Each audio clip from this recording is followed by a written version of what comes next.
നിങ്ങളുടെ ഇഷ്ട പരമ്പരകളുടെ മുഴുവൻ എപ്പിസോഡുകളും ടെലികാസ്റ്റിന് ശേഷം എക്സ്ക്ലൂസീവായി സൺ നെക്സ്റ്റ് ആപ്പിലൂടെ കാണൂ. ഇന്ത്യൻ ഉപഭോക്താക്കൾക്ക് മാത്രം സൗജന്യം. ഇയാള് കുറച്ചു മുന്നേ വന്ന ആളല്ലേ? സ്വാതിയല്ലേ? അതെ മാഡം. എന്തായാലും ശരി തന്നെ. ഒരു കഷ്ണം കേക്ക് കഴിക്കും.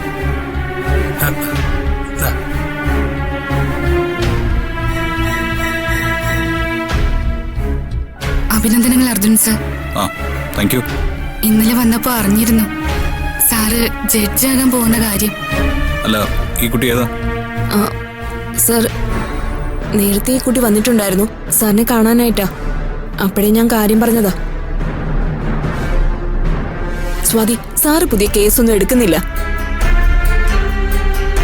ഞാൻ നേരത്തെ തന്നെ വ്യക്തമായിട്ട് പറഞ്ഞു തന്നതാണല്ലോ.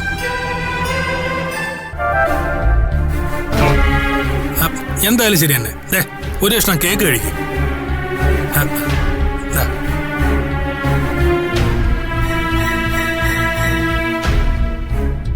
അഭിനന്ദനങ്ങൾ അർജുൻ സർ. Thank you. ഇന്നലെ വന്നപ്പോ അറിഞ്ഞിരുന്നു സാറ് ജഡ്ജാകാൻ പോകുന്ന കാര്യം. അല്ല, ഈ കുട്ടി ഏതാ?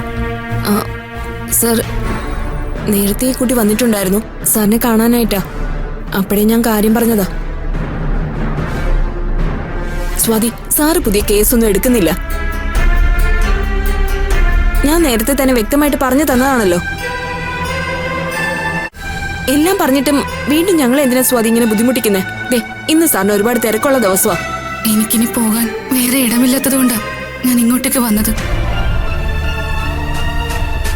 സാറാണ് അവസാന ആശ്രയം. മറ്റു വക്കീലന്മാര് കേസ് ഏറ്റെടുക്കുന്നുമില്ല. സ്വാതി, ഇരിക്കൂ.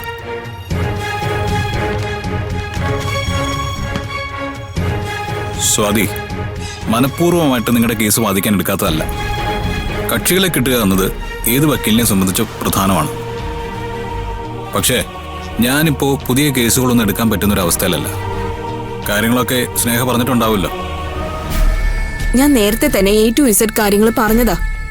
സ്വാതി, പ്ലീസ് ദയവായിട്ട് മനസ്സിലാക്കണം. സാറിന്റെ സമയം വെറുതെ ബുദ്ധിമുട്ടിച്ച് ഇവിടെ ഇരുന്നാൽ സാർ ഞങ്ങളെ ആയിരിക്കും വഴക്ക് പറയുന്നത്.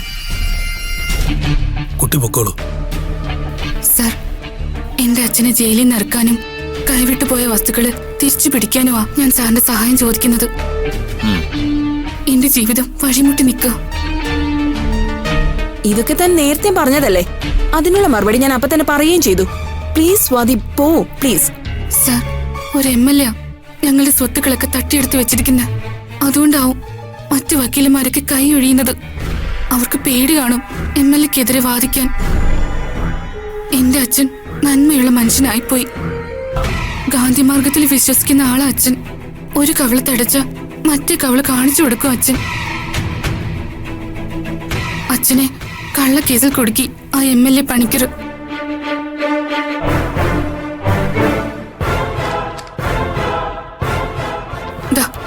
എല്ലാ വിവരങ്ങളും ഇതിലുണ്ട് സർ. സാർ ഇതൊന്ന് നോക്കണം. നീതി കിട്ടാത്ത പാവങ്ങൾക്ക് അത് വാങ്ങിക്കൊടുക്കുകയല്ലേ സർ ഒരു നല്ല വക്കീലിന്റെ കടമ. എന്റെ പൊന്നു സ്വാതി, ഞാൻ നേരത്തെ കാര്യങ്ങൾ വ്യക്തമായിട്ട് പറഞ്ഞതല്ലേ. സ്വാതി പറഞ്ഞൊക്കെ ശരിയാ. നീതി ലഭിക്കാത്തവർക്കും അടിച്ചമർത്തപ്പെട്ടവർക്കും പണമില്ലാത്തതുകൊണ്ട് നിയമസഹായം കിട്ടാതെ വിഷമിക്കുന്നവർക്കും വേണ്ടി തന്നെയാണ് നീതിമാന്മാരായ വക്കീലന്മാര് നിൽക്കേണ്ടത്. സ്വാതി പറഞ്ഞതുപോലെ തന്നെ ഒരുപാട് പേർക്ക് വേണ്ടി ഫീസ് പോലും വാങ്ങാതെ തന്നെ വാദിച്ച ആളാണ് ഞാൻ. പക്ഷേ ഇപ്പൊ എനിക്ക് കേസ് ഏറ്റെടുക്കാനുള്ള സാഹചര്യമില്ല. ഞാൻ മറ്റൊരു പോസ്റ്റിലേക്ക് മാറുകയാണ്. അതുകൊണ്ട് തന്നെ ഞാനിത് വായിച്ചിട്ട് കാര്യമില്ല. സ്വാതിക്ക് പോവാം. സർ, ഞാൻ സ്വാതി പോകാൻ സാറ് പറഞ്ഞതല്ലേ. സ്വാതി പൊയ്ക്കോളൂ. അത് അജയ് മേനോൻ വക്കീല ഈ കുട്ടി എനിക്ക് പരിചയപ്പെടുത്തിയത്. അദ്ദേഹം പറഞ്ഞത് സാറിനെ കണ്ട ഇവരുടെ കേസ് ജയിക്കുമെന്ന്. ഒരു വക്കീലിനെ സംബന്ധിച്ച് ഏറ്റവും സന്തോഷമുള്ള കാര്യ മറ്റു വക്കീലന്മാർ കക്ഷികളെ റെഫർ ചെയ്ത് വിടുന്നു എന്നുള്ള കാര്യം. പക്ഷെ സ്വാതി, ഞാനിപ്പോ നിസ്സഹായന, രക്ഷയില്ല. അങ്ങനെ പറയരുത് സർ. ഷെടാ, ഇത് വലിയ കഷ്ടമായല്ലോ. ജോർജൂട്ടി, സ്നേഹ, നമുക്ക് പെൻഡിങ് കേസുകളുടെ ഒരു ലിസ്റ്റ് എടുക്കാം. അതുപോലെ ഇന്ന് പോസ്റ്റ് ചെയ്തിട്ടുള്ള കേസുകളുടെ ആ ഫയലും എടുത്തോ. ആ 17:42 കക്ഷികൾ എപ്പോഴാണ് വരുന്നത്? രാവിലെ 10:30 വരും സാർ. ആ ഇത് സർ, ഇതാണ്.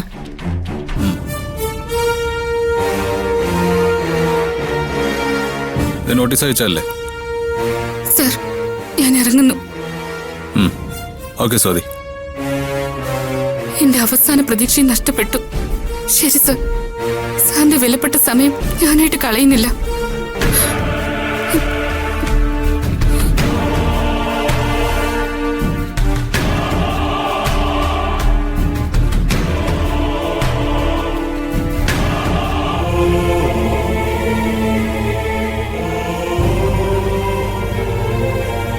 പാവം തന്നെ.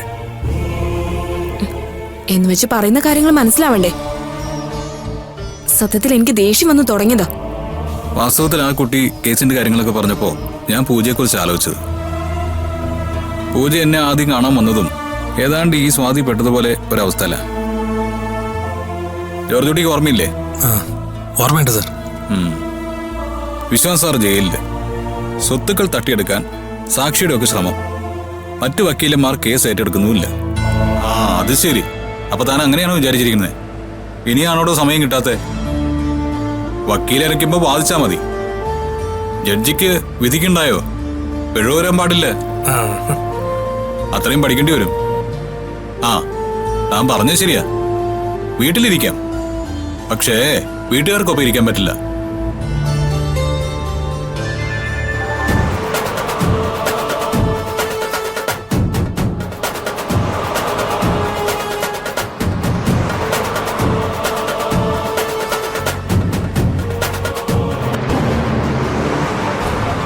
സാറേ, ഇതാ കുട്ടിയല്ലേ സ്വാതി? കേസ് വാദിക്കുന്നു ചോദിച്ചു വന്ന കുട്ടി.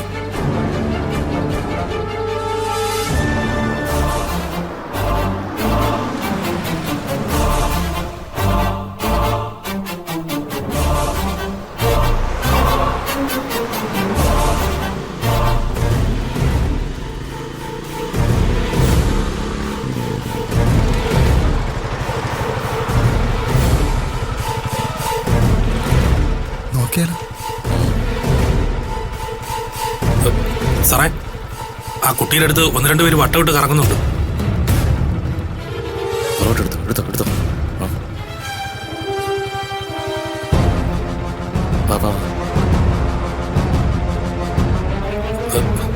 അവന്മാരാള് അത്ര വെടുപ്പല്ല.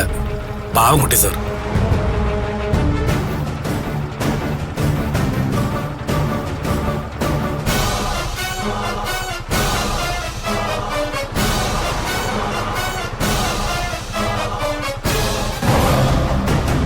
എവിടേക്കാ? ലിഫ്റ്റ് വേണോ?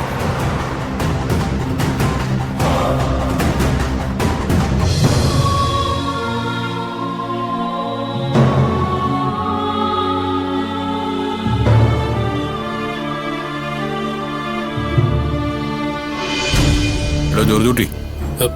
എന്താ സാർ? തനിക്ക് ഓർമ്മയുണ്ടോ മുമ്പ് പൂജ കേസ് വാദിക്കാൻ റിക്വസ്റ്റ് ചെയ്ത് ആദ്യം വക്കീൽ ഓഫീസിൽ വന്ന ദിവസം? ഓർമ്മയുണ്ട് സാർ. അന്ന് നമ്മൾ കേസെടുക്കാൻ പറ്റില്ല എന്ന് പറഞ്ഞു. രാത്രി മടങ്ങുമ്പോ ഇതുപോലെ പൂജ സ്കൂട്ടർ കേടായി വഴി നിൽക്കുമായിരുന്നു. എല്ലാം അതേപടി ആവർത്തിക്കുകയാണല്ലോ. സ്വാതി ഓഫീസിൽ വന്ന സാഹചര്യവും അവളുടെ ക്യാരക്ടറും ഒക്കെ പൂജയെ ഓർമ്മിപ്പിക്കുന്നു. അതെ സാർ, എന്തായാലും നമുക്ക് ആ കുട്ടിയെ സഹായിക്കാം സാർ. ലിഫ്റ്റ് കൊടുക്കാല്ലേ? കൊടുക്കാം.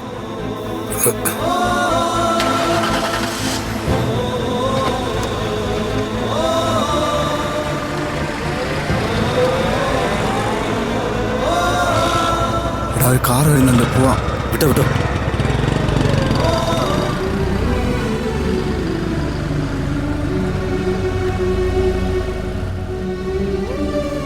സർ, ഒരു ലിഫ്റ്റ് തരുമോ? എന്തു പറ്റിയതാ? എന്റെ വണ്ടി കംപ്ലൈന്റ് ആയതാ സാർ. എവിടെ പോയിട്ട് വരിക? അഡ്വക്കേറ്റ് അർജുൻ സാറിനെ കാണാൻ പോയതാ. അവിടെ നിന്ന് ഇറങ്ങി വരുമ്പോഴാ അയ്യോ, അർജുൻ സാറല്ലേ? കേറിക്കോളൂ. എനിക്ക് ലിഫ്റ്റ് തരുന്നതിന് നന്ദിയുണ്ട് സാർ. Thank you. 2-3 വണ്ടികൾക്ക് കൈ കാണിച്ചു, ആരും നിർത്തിയില്ല. എന്തായാലും എനിക്ക് വലിയ സന്തോഷം തോന്നുന്നുണ്ട് സാർ. കേറിക്കോളൂ.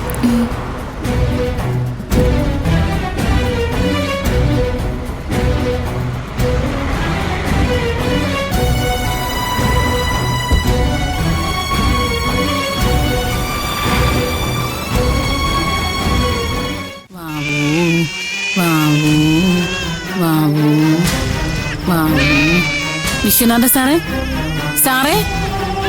ഓ സാർ, എന്താ വലിയേ? ഡോക്ടർ പറഞ്ഞ പോലെ കുട്ടിയെ നമുക്ക് ആശുപത്രി കൊണ്ടുപോയേ പറ്റൂ. ഈ കരച്ചിൽ കാണാൻ എനിക്ക് പറ്റുന്നില്ല. അതെ സാർ, കുഞ്ഞിനെ ഇങ്ങനെ കരയിപ്പിച്ച പാവം കിട്ടും. എന്റെ പൊന്നുമോളെ, നിന്റെ കരച്ചിൽ കേട്ടിട്ട് സഹിക്കാൻ കഴിയുന്നില്ലല്ലോ.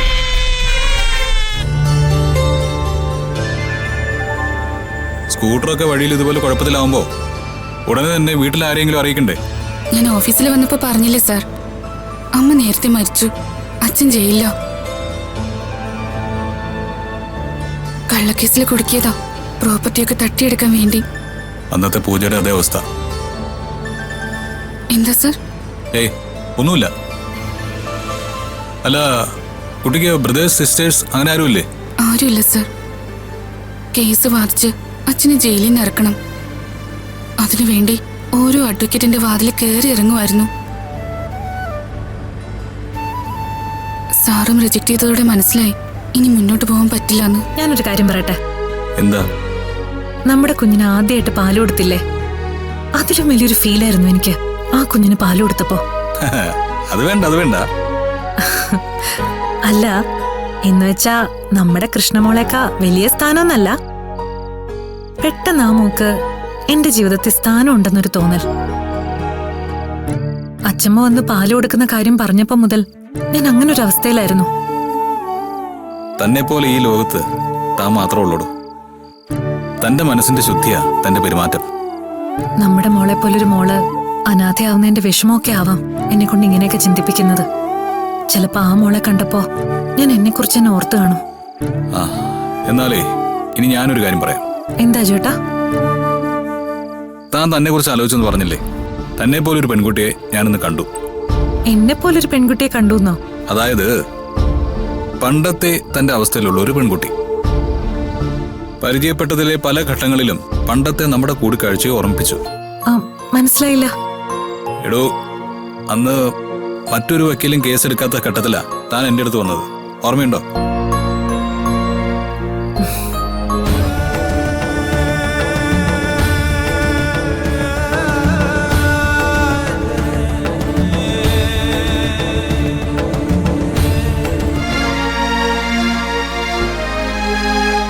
ഞാൻ പറഞ്ഞ ആ കുട്ടിയും ഇന്ന് അതേപോലെയായിരുന്നു. മറ്റാരും എടുക്കാത്ത കേസുമായിട്ടാണ് വന്നത്. കയ്യിൽ കാശുമില്ല. ബോൾഡായ രീതിയിൽ സംസാരിച്ചു. എല്ലാം തന്റെ രീതിയിൽ. എടോ, ഏറ്റവും രസം എന്താണെന്നറിയോ? അന്ന് രാത്രി താൻ വണ്ടി കേടായി ഏതെങ്കിലും വാഹനം കാത്തു നിന്നില്ലേ?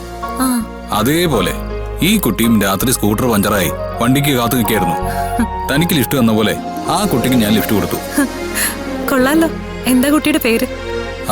സ്വാതി. അതിന്റെ കേസ് ഏതാണ്ട് ഈ സ്നേഹസഹനം കേസ് പോലുള്ള കേസാ. എല്ലാ കാര്യങ്ങളും ഒരുപോലെ. അത് അതിശയം തന്നെ. എന്തായാലും അജുവേട്ടൻ കേസ് ഏറ്റെടുത്തല്ലോ അല്ലേ? ആഹാ, ഇല്ല, കേസ് ഏറ്റില്ല. ഉള്ള കേസുകൾ തന്നെ ജൂനിയേഴ്സിന് ഹാൻഡ് ഓവർ ചെയ്യുക. ഇനി ജഡ്ജായിട്ടുള്ള അപ്പോയിന്റ്മെന്റ് ഏത് ദിവസം വന്നേക്കാം. ഇനി പുതിയ കേസിനെ കുറിച്ച് ചിന്തിക്കാൻ പോലും പറ്റില്ല. പാവ ആ കുട്ടി ഒരുപാട് പ്രതീക്ഷകളോടെ ആയിരിക്കും അജുവേട്ടനെ കാണാൻ വന്നത്, എന്നെ പോലെ. ആയിരിക്കാം. പക്ഷെ പ്രാക്ടിക്കലായി ചിന്തിച്ചല്ലേ കേസെടുക്കാൻ പറ്റൂ. എടോ, എനിക്ക് തീരെ സമയം കിട്ടില്ല. അജുവേട്ടാ, ആ കുട്ടിയുടെ കഥ കേട്ടപ്പോ എന്തോ ആ കുട്ടിയുടെ ഒരു അടുപ്പം പോലെ. ഞാനിതുവരെ കണ്ടിട്ടില്ല ആ കുട്ടിയെ. പക്ഷേ ആ കുട്ടിയെ കണ്ടപ്പോ എന്നെ ഓർമ്മ വന്നു എന്നൊക്കെ അജുവേട്ടൻ പറഞ്ഞു. അജുവേട്ടാ, ഞാൻ ഇതുവരെ അജുവേട്ടന്റെ ഒഫീഷ്യൽ കാര്യങ്ങളൊന്നും ഇടപെട്ടിട്ടില്ല. പക്ഷെ ആദ്യമായിട്ടൊരു കാര്യം ആവശ്യപ്പെടുക. എന്താണ്? അജുവേട്ടൻ ആ കുട്ടിയുടെ കേസ് ഏറ്റെടുക്കണം. കേസ് ഏറ്റെടുക്ക ചേട്ടാ. ആ ലോകത്തിന് ആര് പറഞ്ഞാലും ഞാൻ ഈ കേസ് ഏറ്റെടുക്കില്ലായിരുന്നു. പക്ഷേ താൻ ആദ്യമായിട്ടൊരു ഔദ്യോഗിക കാര്യം ആവശ്യപ്പെട്ടിരിക്കുന്നു. ശരി, ഞാനേ ഈ കേസ് ഏറ്റെടുക്കാൻ പോവാ. താങ്ക്സ്. എനിക്ക് എന്നെ കുറിച്ച് തന്നെ ഒരു അഭിമാനം തോന്നാ. ഒരു പ്രശസ്ത വക്കീൽ എന്റെ അഭിപ്രായം അതേപടി അനുസരിക്കുക. താങ്ക് യു ചേട്ടാ.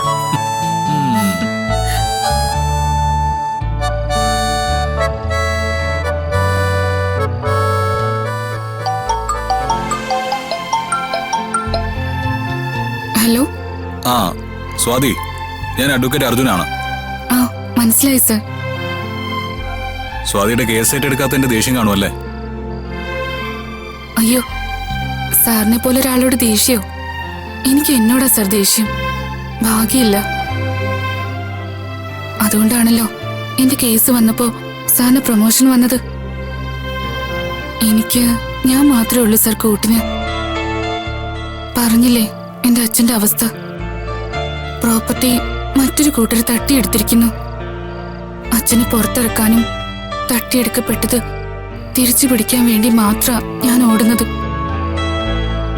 പല വക്കീലന്മാരും കൈയൊഴിഞ്ഞപ്പോഴാ സാറിന് കാണാൻ വന്നത്. അതും തുച്ഛമായ കാശുമായി. എനിക്ക് വിധിയില്ല. എന്തായാലും ഞാനൊരു കാര്യം പറയാൻ വേണ്ടി ഇപ്പൊ വിളിച്ചത്. എന്താ സാർ? സ്വാതിയുടെ കേസ് ഞാൻ ഏറ്റെടുക്കുന്നു. സത്യമാണോ സാർ ഈ പറയുന്നത്? സത്യം. സ്വാതിയുടെ കഥ ഞാൻ എന്റെ ഭാര്യ പൂജയോട് പറഞ്ഞു. പൂജയാണ് നിർബന്ധിച്ചത് ഈ കേസ് ഏറ്റെടുക്കണമെന്ന്. സ്വാതി പറയുന്നത് എന്റെ ഭാര്യ കേൾക്കുന്നുണ്ട്. ആണോ? Thank you madam, thank you. ചേച്ചി, കുത്തിവെച്ചപ്പോ രാധമോള് കരഞ്ഞോ? ചെറുതായിട്ട്. അശ്യോടേ, കരഞ്ഞോടാ? സാരില്ല കേട്ടോ. എന്നാ ഞങ്ങള് പോട്ടെ? അല്ല, ഞങ്ങൾ കൊണ്ടാക്കാം, കാറുണ്ട്. അതെ. വേണ്ട, ഞങ്ങള് പൊക്കോളാം. എന്നാ പോ. ശരി ശരി.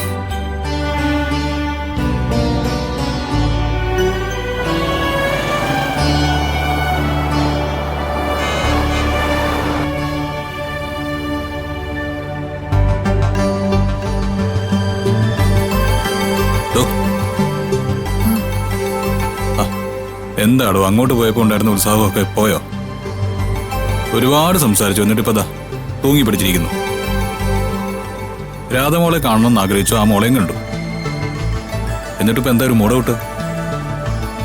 എന്തെങ്കിലും പറയടോ. ഞാൻ റാണിയെ കുറിച്ച് ആലോചിക്കായിരുന്നു. എനിക്ക് മനസ്സിലായി എന്തായാലും താൻ അവളെ കുറിച്ച് ആലോചിക്കുന്നുള്ളത്. അവള് നമ്മുടെ ജീവിതത്തിലേക്ക് വന്നൊക്കെ ഒരു സ്വപ്നമാണെന്ന് കരുതി വിട്ടതാ. പക്ഷെ ഇന്നിപ്പോ അവള് വീണ്ടും മനസ്സിൽ കയറി വന്നിരിക്കുന്നു. മനസ്സിൽ കയറ്റാതിരുന്നാ മതി, അങ്ങ് ഇറങ്ങി വിട്ടാക്ക്. ഇന്നത്തെ സന്തോഷമൊക്കെ തീർന്നു. ഇങ്ങനെ അവളെ കുറിച്ച് ചിന്തിച്ച് സന്തോഷം താനായിട്ട് തീർക്കാതിരുന്നാ മതി. താൻ അവളെ ഒന്ന് വിട്. പറഞ്ഞ് താൻ എന്റെ ദിവസം കൂടി ഇല്ലാതാക്കരുത്. ദേഷ്യപ്പെടല്ലേ അജുവേട്ടാ. അജുവേട്ടൻ എന്നെയും കൂടെ ഒന്ന് സമാധാനിപ്പിക്കുക. എടോ, അവൾക്ക് നമ്മുടെ ജീവിതത്തില് ഇനി ഒരു കാര്യവുമില്ല. നമ്മുടെ 7 അയലത്ത് പോലും അവള് വരില്ല. അവള് തീർന്നു. കുഴപ്പമൊന്നും വരില്ല അല്ലേ? എടോ, തനിക്ക് എന്നെ വിശ്വാസമുണ്ടോ? അജുവേട്ടനപ്പുറം എനിക്ക് വേറെ ആരെയും വിശ്വാസമില്ല. എങ്കിൽ ഞാൻ പറയുന്നു, ഇനി അവള് നമ്മുടെ ജീവിതത്തിലേക്ക് വരില്ല. ഇനി അഥവാ വന്നു കഴിഞ്ഞാ നമുക്കപ്പൊ നോക്കാം. അവളുടെ കാര്യം ഇടാൻ പറഞ്ഞില്ലേ? ജയിലിൽ നിന്ന് അവൾ എങ്ങോട്ടായിരിക്കും ഓടിപ്പോയത്? എന്തായിരിക്കും അവളുടെ ഉദ്ദേശം?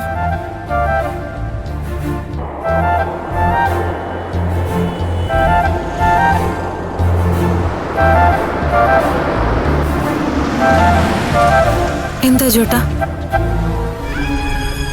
തന്റെ സംശയങ്ങളൊക്കെ കഴിഞ്ഞിട്ട് വണ്ടിയെടുക്കാം. ഒക്കെ മനസ്സിൽ നിന്ന് കളയാൻ പറഞ്ഞിട്ട് അവളെ കുറിച്ച് തന്നെ വീണ്ടും ഓർത്തോണ്ടിരിക്കുക. സോറി ചേട്ടാ. അവളുടെ കാര്യം കേട്ടപ്പോ മുതല് ഒരു വെപ്രാളം കൊണ്ട് ചോദിച്ചു പോകുന്നതാ.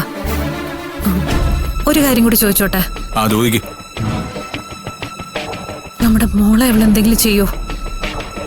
മോളോട് അവള് ദേഷ്യം കാണിക്കോ? പൂജ, എനിക്കിപ്പോ നന്നായിട്ട് ദേഷ്യം വരുന്നുണ്ട്.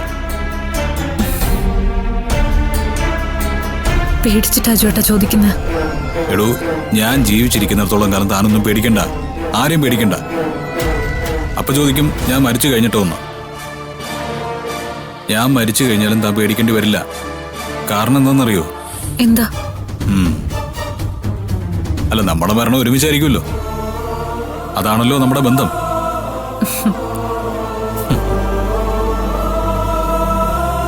പേടി മാറിയോ? മാറി. അപ്പൊ ഇനി പോവാലോ? പോവാ.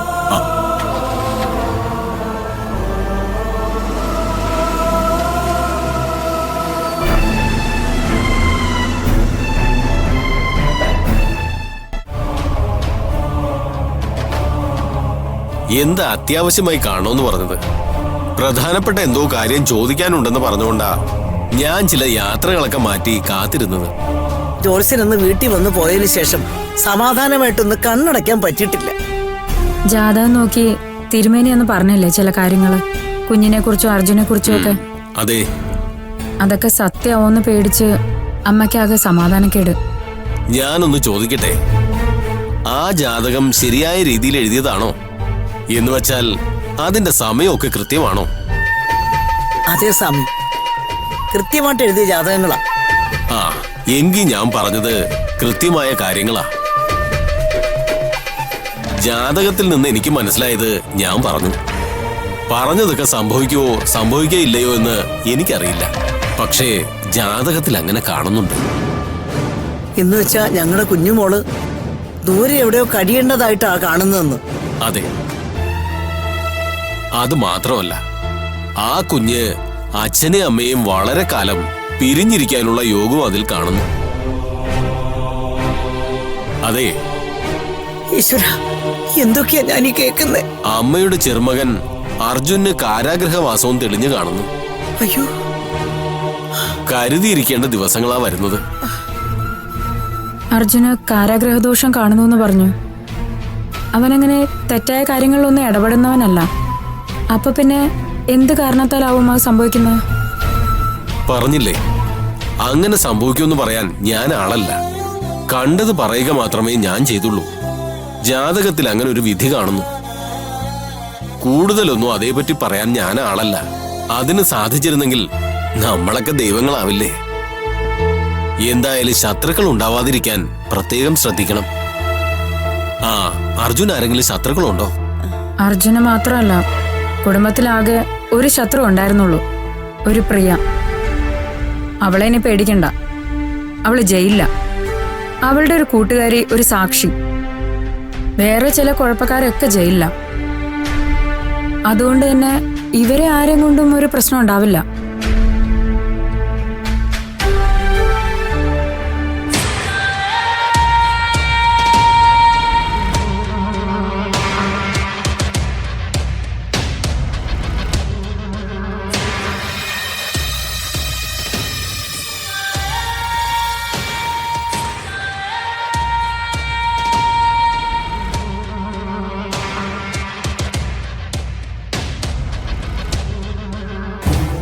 വക്കീലെ, ദേ അവള് പുറത്തിറങ്ങി വല്ല അഭ്യാസം കാണിച്ച വീണ്ടും ഇങ്ങോട്ട് തന്നെ വരും.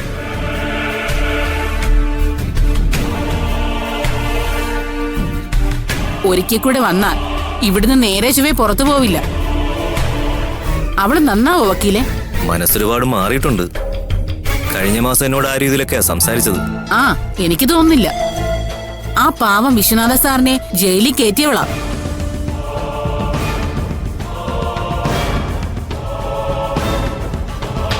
അതും അദ്ദേഹം ഇവളെ മോളെ പോലെ വളർത്തിയതാ.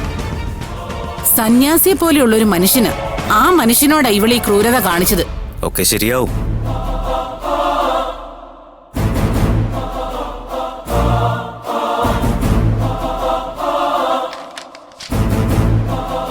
ദാ ഒപ്പിട്.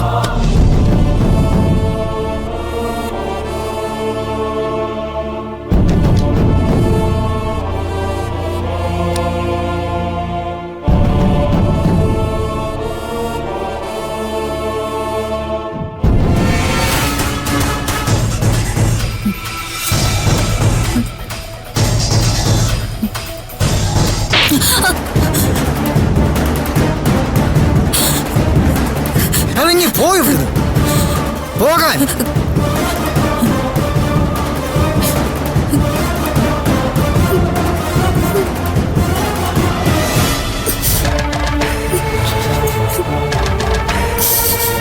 നീ ഇവിടെ നിൽക്കുന്ന ഓരോ നിമിഷവും ഞാൻ മറ്റൊരാളായി മാറിക്കൊണ്ടിരിക്കുക. നിയന്ത്രണം വിട്ട് ഞാൻ എന്താ ചെയ്തു പോകുമെന്ന് എനിക്ക് തന്നെ പറയാൻ വയ്യ. പോ, എന്റെ മുമ്പ് പോ. ഇല്ലെങ്കിൽ എന്റെ കൈ കൊണ്ടായിരിക്കും നിന്റെ അവസാനം.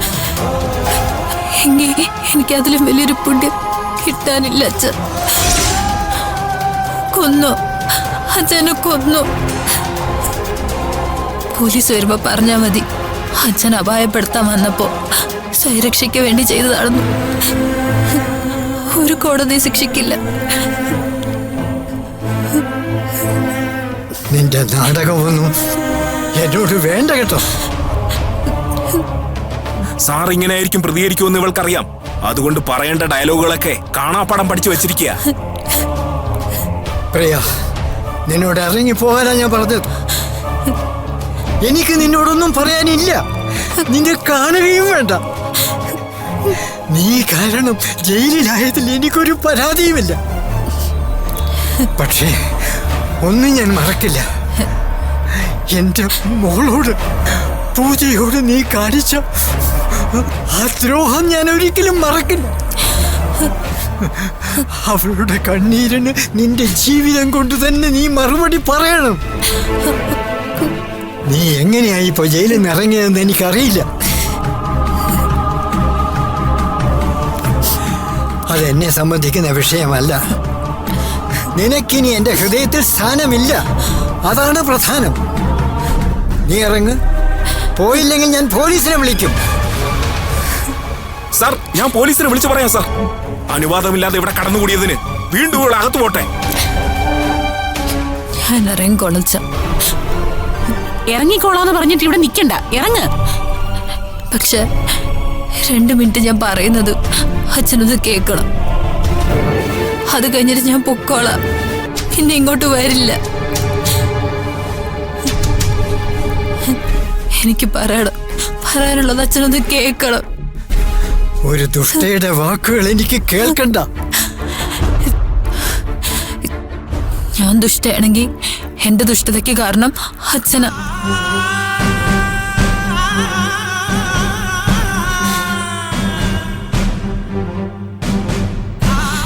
ഞാൻ വളർന്നത് ഈ സ്നേഹസദനത്തില. എന്നെ വളർത്തിയത് അച്ഛനും. എന്റെ സ്വഭാവം ചീത്തയായിട്ടുണ്ടെങ്കിൽ അതിൽ നിന്ന് ഒഴിഞ്ഞേക്കാൻ അച്ഛന് പറ്റില്ല. എന്നെ കുഞ്ഞിലെ എന്തുകൊണ്ട് തെറ്റിദ്ധരുത്തി നേരായ വഴിക്ക് കൊണ്ടുവന്നില്ല?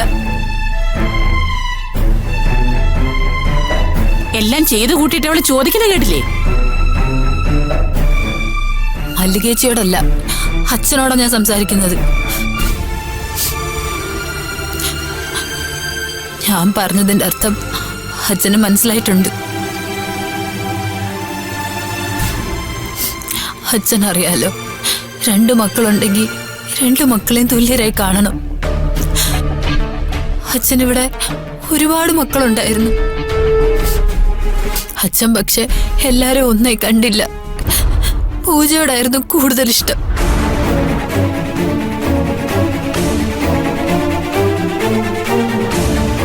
ഇല്ലാന്ന് അച്ഛന് നെഞ്ചിത്തോട്ട് പറയാവോ? ഇപ്പൊ തന്നെ അച്ഛൻ പറഞ്ഞില്ലേ, അച്ഛൻ ജയിലായതിലല്ല പൂജയെ ജയിലാക്കിയതാണ് വിഷമമെന്ന്. കുഞ്ഞുനാളെ സ്വഭാവം രൂപപ്പെടുന്നത്. ആ സമയത്ത് വീട്ടുകാർ കുട്ടികളെ ശ്രദ്ധിക്കേണ്ടത്. കുഞ്ഞുനാളെ ഞാൻ കാണുന്നത് അച്ഛൻ പൂജയുടെ മഹാത്മ്യം പറയുന്നതാ. മറ്റുള്ളവരെ പൂജയായി താരതമ്യപ്പെടുത്തി സംസാരിക്കും. അത് കേട്ട് എനിക്ക് കഴിവുകളൊന്നുമില്ലെന്ന് സ്വയം തോന്നി തുടങ്ങി. പിന്നത് ദേഷ്യായി, തുകയായി, ഇപ്പോഴത്തെ ഈ പ്രിയയായി, ജീവിതം ജയിലുമായി. ആരാണ് അതിന്റെ ഉത്തരവാദിന്ന് അച്ഛൻ സ്വയം ചിന്തിച്ചു നോക്കണം.